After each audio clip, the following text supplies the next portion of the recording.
Let's talk being okay with things not going as planned. What's good, y'all? I'm Lonnie Appleton. If you got a couple minutes, I got a couple messages. Y'all see this notebook? I got all my ideas for videos that came to my mind this morning. Obviously, the girl had a lot of ideas. But then when I get in the truck to start recording my ideas, because it's the only place I find quiet, I get some new ideas. Every video I posted this morning came to me between the little track that I take just right across the street to drop my kids off at school and back. Man, my mind be going. Dre said I be treadmilling the out of my brain. I'm busting my brain. I get tired of people telling me I think too much. You ain't gotta think so hard. You overthinking shit. This my motherfucking brain. Right. If I want to exercise that shit, I'ma exercise it. Leave me the fuck out of that bitch. Doing rounds around the track, constantly running. Anyway, I'm not about to hit y'all off with 20 videos this morning. I think I have done enough. And I think I got y'all with some good quality content. And based on my analytics, y'all don't watch my fucking videos anyway. Y'all watch about 2 seconds and then you click off. That's your loss. What's for me is mine, so I ain't worried about it. But to those of you who do watch my entire videos, rest assured I will not be one who starts filming 10-minute videos. So I only gotta keep you captured. Or captivated, that's a much better word. I only have to keep you captivated for 3 minutes. And then you could go off and watch your funny cat videos, your fight video, your skit videos. That came from a judgmental space, I'm sorry. I'm a work in progress. Anyway, the whole point of this video, because I'm just now getting to it, welcome to Lonnie's World. Lonnie's World, Lonnie's World, party time, excellent. Help me, Jesus. I came in here with an agenda. I brought my notebook. I was like, I'm going to address these topics. But then these other topics came up. And now that I've done 11 videos, I'm like, well, I can't do those videos too. And I have to be okay with that. We have to be okay with plans changing. The only constant in life is change. We may have one agenda, but man plans, God's the best of planners. And I know once I finally do get around to filming those videos, they're going to be perfect. Something that I learned through my art is to be okay with rework. I hate rework. I hate repeating myself. Ooh, my husband with that cloudy, weedy brain of his. I promise I gotta repeat myself all the time to him. And that shit eats my soul. Ooh, there is a video that I gotta film because it's relevant to right now. Anyway, so yeah, we gotta be okay with shifting and changing, and we need to be malleable. And we need to understand that if we don't get to do the things when we want to do them, it's because they're not supposed to be done. You can't say you're okay with things being divined in your divine path, and then get mad when your plans for your divine outcome change. Your plans, your divine outcome. Shit's gonna shift, and you gotta be okay with it. So I'll get to these topics when I get to them. But for now, be easy, y'all. Ooh, y'all gonna hate me for this one, but hear me out. I'm sitting here looking at my neighbor, and he's a black man married to a white woman. What's good, y'all? I'm Lonnie Appleton. If you got a couple of minutes, I got a couple messages. All right, black women, don't hate me. Just listen. This black man went and found a white woman because that white woman is going to give him a different experience than being married to a black woman. He may like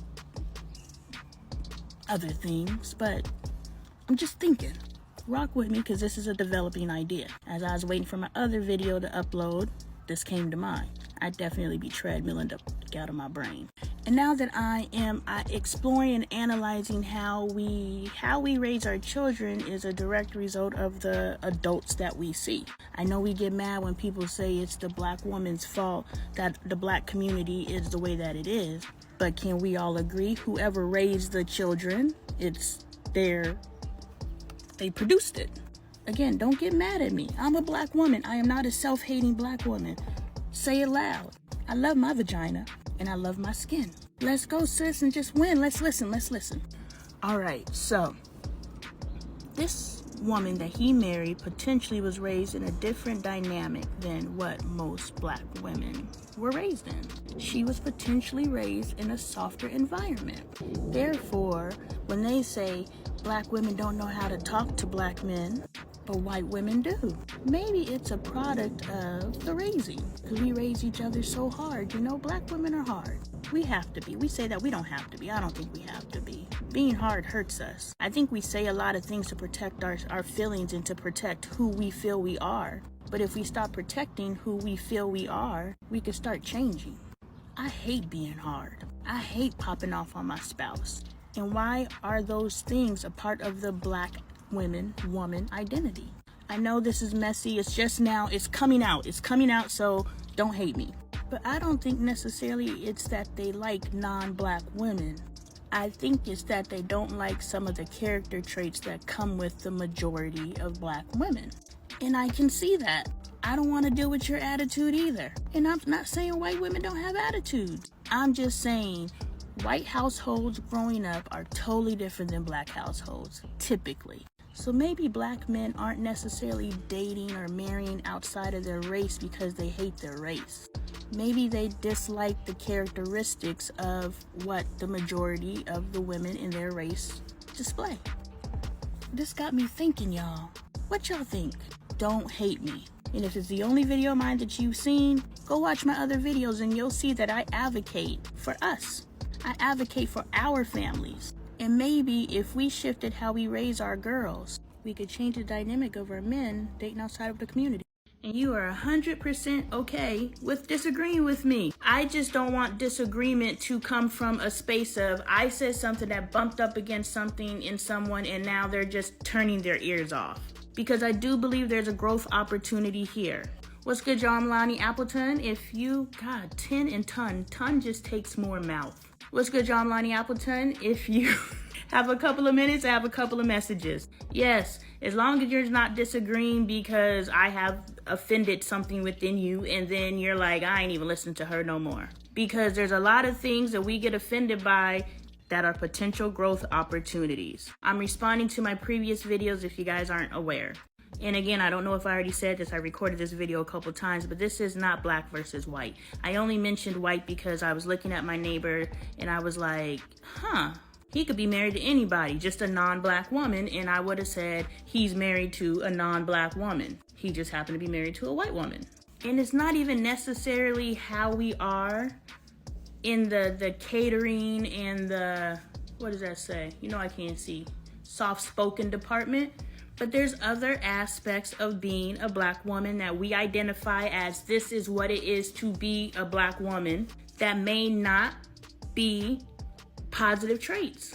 Like, if we don't know what those things are, all we gotta do is click on a video of a man dressed up like a woman pretending to be a black woman. Those things that they do to be funny, haha, those are the character traits that may or may not be favorable, may or may not be advancing us in society. So what I'm saying is maybe if we just stopped and looked at those things, and this is case by case, it ain't everybody. Cause I sure ain't catering and I damn sure ain't soft-spoken. But I do consider myself a good wife. My husband considers me a good wife. But there's a lot of traits that come on top of the soft-spokenness and the catering that come with being with a black woman. And some black men don't want to deal with that stuff because they dealt with that stuff with their mama and they didn't like it. And again, this is probably bumping up against something, but we need to heal. We come from slaves. We come from literally being beaten to death. We come from having to teach our children to shrink themselves. We come from having to teach our children to have this hard exterior. We don't have time to give hugs because we're too busy disciplining. So all those things that we are putting in our children and all those things that we are not giving our children are creating these adults that are emotionally unavailable. And that may not be you, but that's a lot of us. That's me. That's the children that I was raising. I'm sending little girls out there to be wives. And men may not want to deal with that. And it makes sense to me. And so I just think if we paid attention to those things, we can begin the process of healing. Just a thought.